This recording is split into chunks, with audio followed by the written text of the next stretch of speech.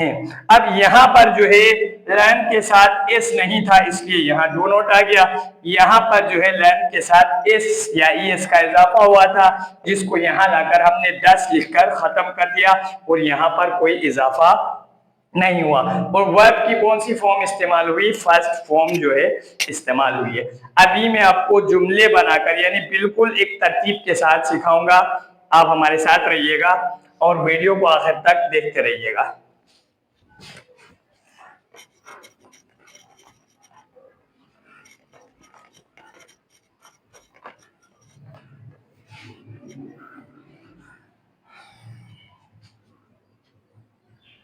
She writes an English sentence. वो एक अंग्रेजी का जुमला लिखती है।